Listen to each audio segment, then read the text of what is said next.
Cube Radio. Salut, c'est Charles Dran avec l'équipe dans 5 minutes. On s'intéresse aux sciences, à l'histoire et à l'actualité.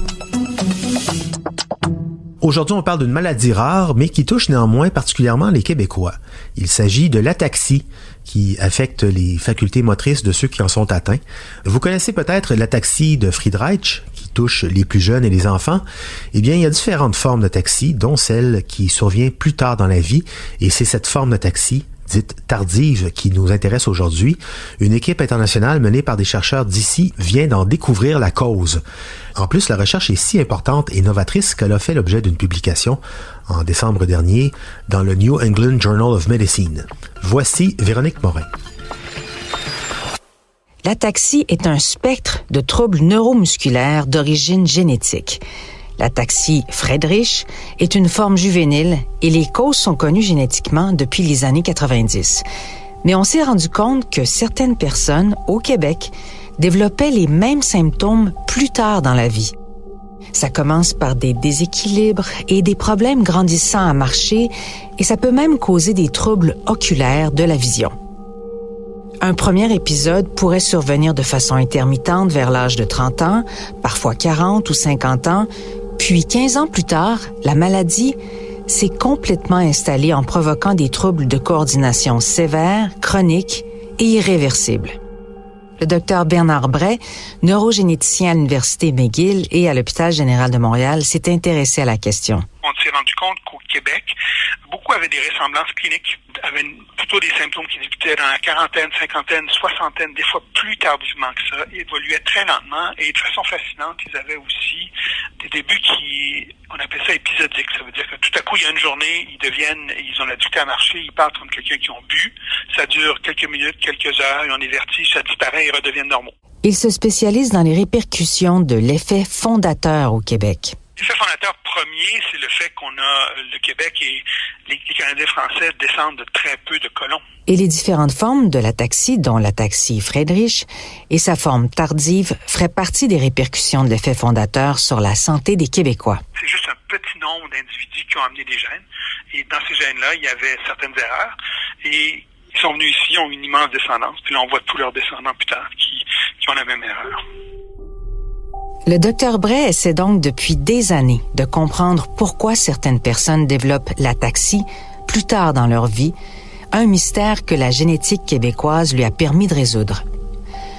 Avec une équipe internationale, il a rassemblé des données provenant du Québec et d'ailleurs dans le monde pour comprendre les causes de cette forme d'ataxie tardive. Leur quête, trouver le gène fautif. Donc, depuis des années, avec des grandes familles, surtout une grande famille du bas du fleuve, on essayait de trouver où était le gène, puis on n'arrivait jamais à trouver. Son équipe a rassemblé les données de famille provenant de différentes régions du Québec. En séquençant les génomes de 66 patients, lui et son équipe ont trouvé une erreur commune. Cette erreur se trouve sur le gène FGF14, qui produit les protéines des cellules de Purkinje.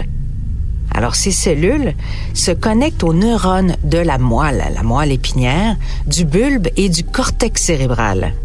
Je vous ai perdu, mais normal, hein, c'est compliqué. Mais ce qu'il faut retenir, c'est que chez les gens atteints d'ataxie tardive, ce gène répète un code fautif. Il s'agit de 3 lettres GAA, GAA, GAA qui se répètent et se répètent à un tel point que le gène n'arrive plus à produire la protéine nécessaire au bon fonctionnement de la partie du cerveau responsable des fonctions motrices.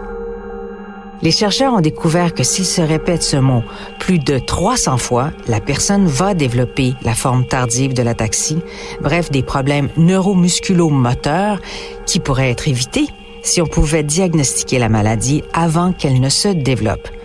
Sauf que, avec cette recherche du Dr Bray et son équipe, on peut désormais savoir avant qu'elle se développe.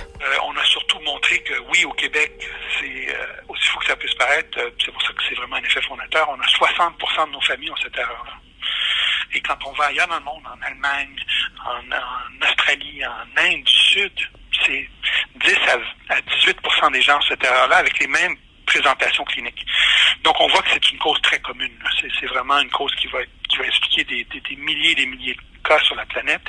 On est déjà rendu à plus de 500 cas identifiés au niveau planétaire. Et puisqu'il s'agit de la même erreur de code, répétition du mot GAA, comme j'ai dit plus tôt, que pour l'ataxie de Friedreich, les traitements envisagés pourraient être bénéfiques aux différentes formes d'ataxie. Donc, on est déjà, la découverte nous amène très près d'essayer un nouveau médicament pour ces patients-là. Donc, on est vraiment... Cette découverte pourrait permettre de prévenir les troubles liés aux différentes formes d'ataxie qui, selon le Dr Bray, ont été tolérés, voire ignorés jusqu'à maintenant, en raison de notre perception plus négative du vieillissement. Oui, un bon pas vers une amélioration du diagnostic et de nouveaux traitements pour cette maladie évolutive qui touche particulièrement les Québécois. En plus, même s'il s'agit d'une maladie rare qui pourrait toucher une personne sur 10 000 au Québec, il reste que cette recherche sur la forme tardive de l'ataxie nous fait aussi voir le vieillissement autrement. Dans ce cas-ci, on comprend que le vieillissement serait programmé génétiquement dès la naissance.